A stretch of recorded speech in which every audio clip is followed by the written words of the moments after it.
This is a pretty big change affecting pretty much all Teslas moving forward. Tesla just announced this about an hour ago, but they are going to be dropping the ultrasonic sensors across the Model 3 and the Model Y as of immediately, and they even said they plan on dropping them from the Model S and X next year. So last time Tesla did something like this, they dropped radar in favor of going all in on Tesla Vision. That was met with a lot of backlash and a lot of criticism, but because they didn't remove the radar from the Model S and X right away, a lot of people thought, well, that means Tesla believes radar performs better. That's why they're keeping it in their higher priced vehicles. But no, since then, they have dropped radar from the Model S and X. And in case you don't know what these sensors are, they're honestly quite visible. Ditching the ultrasonic sensors are going to be a lot more noticeable to the exterior design because you can see them. I can see them on my car. They've honestly become a very, very common thing in all new vehicles. But basically, you can color match them to the color of the vehicle. But there's these little circles. Typically, you'll find like either 4 or 6 on the front of your car, maybe 4 to 6 on the back as well. And these little sensors are able to emit frequencies that can measure with pretty high accuracy your surroundings. So, when you're backing into a parking space or pulling into one, those ultrasonic sensors are measuring the distance between you and the objects around you. That's how it's able to tell you, like, hey, you better stop, you're getting too close to this object. And Tesla believes what they're saying in this blog post is they can achieve everything those sensors are offering just using Tesla Vision, which Tesla Vision basically means the cameras, and there's no additional cameras being added. It's not like they're replacing sensors with cameras. No, it's just the pre-existing 8 cameras that have always been on the Model 3 and Y are going to continue to be used, except thanks to Tesla's improved occupancy network, which is already being used in the full self-driving beta. They believe that improved code will achieve the same thing that ultrasonic sensors are currently delivering. But what does that mean to you guys? For anyone waiting delivery, how's that going to impact you? Unfortunately, that means there will be a bit of a software delay if you're taking delivery of a Tesla that was built in October. I can tell from personal experience that it's kind of hard to tell when your vehicle's being built, especially if you ordered it months ago and you're still waiting a VIN to be assigned. But the good news is it will be fairly easy to identify if you have the ultrasonic sensors or not. They kind of stick out pretty obviously, and I'm low-key kind of jealous that future Teslas coming out of the factory won't have all of these extra dots and circles around the car. I think that will probably simplify manufacturing a lot, lower the cost of operations, and just make the car look a lot more minimalistic and clean. But the downside is, upon delivery of these vehicles without ultrasonic sensors, you will be missing some software features, at least for a while. Tesla says in the long run, they're still planning on bringing all software features to the vehicles that don't have ultrasonic sensors, but this likely is going to impact people who have ordered performance Model 3s and Ys first, because those are the types of cars that get delivered pretty quickly after you order them. So upon delivery, you will not have park assist, which basically means those little lines that appear around the car that say, hey, you're too close to this car, you're too close to the parking barrier. You won't have auto park, which is part of enhanced autopilot or full self-driving. You're not going to have summon or smart summon, which honestly I think has been one of the most fun features of having the full self-driving package now. But Tesla just says those features will come in time. If you ordered a, rear-wheel drive Model 3 or a long-range Tesla, it's likely that Tesla will update those cars over the air, and by the time you take delivery, which could be 3 to 4 months from now, hopefully they've rolled out those features again so that you have park assist, you have auto park. But I can understand that it is kind of a bummer that some people taking delivery in the next few weeks who didn't realize they were not going to be getting ultrasonic sensors in their car are just going to miss out on some of these features, which you may or may not find useful. I've tried auto park a couple of times, hasn't worked super reliably, and summon, both smart summon and basic summon, is very much a party trick, but who doesn't like party tricks? I've used it quite a bit in the past few weeks, and no, we didn't necessarily need to, but it was a lot of fun, and it's just a bummer that people who,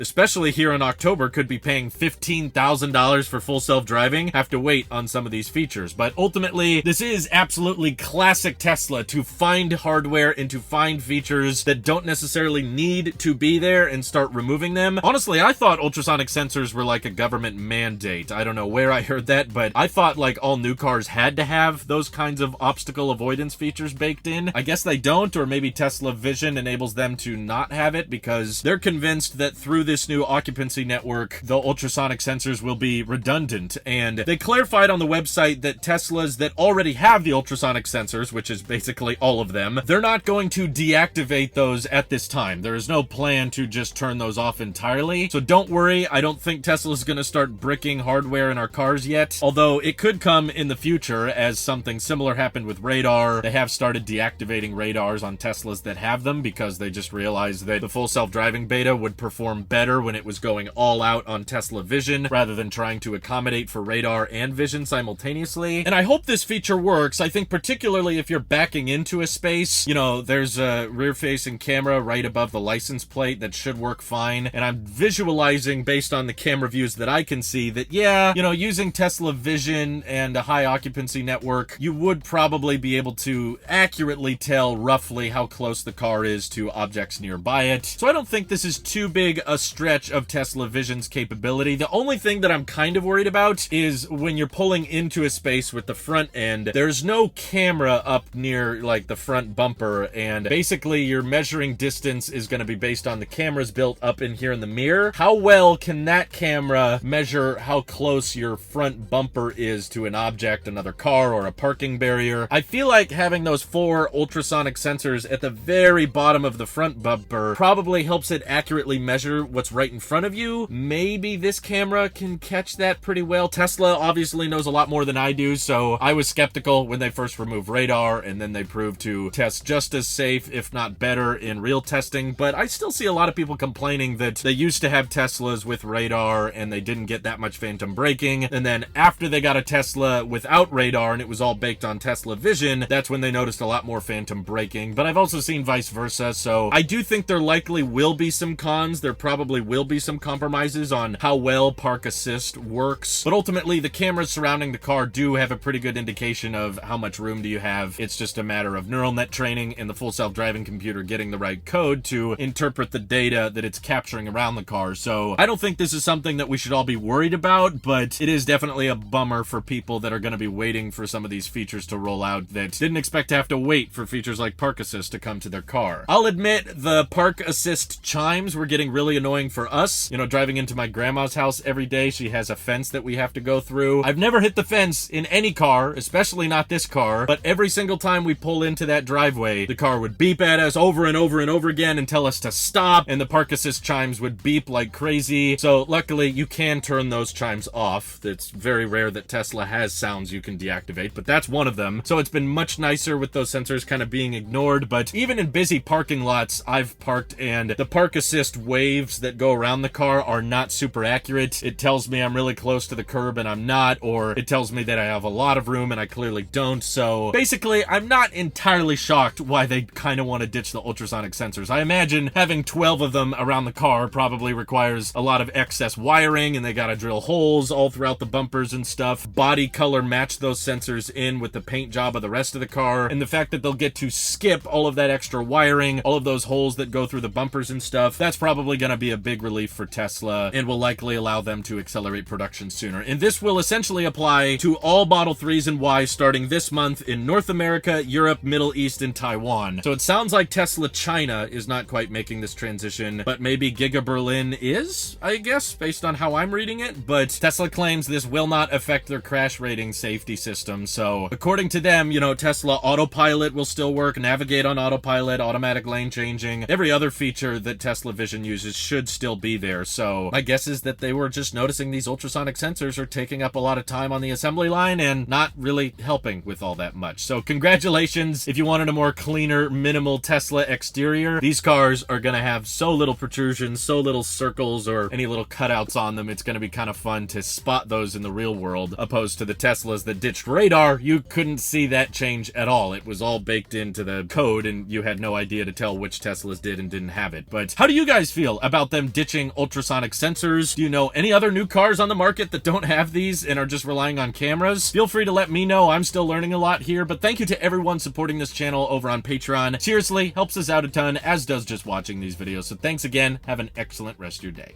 Take care.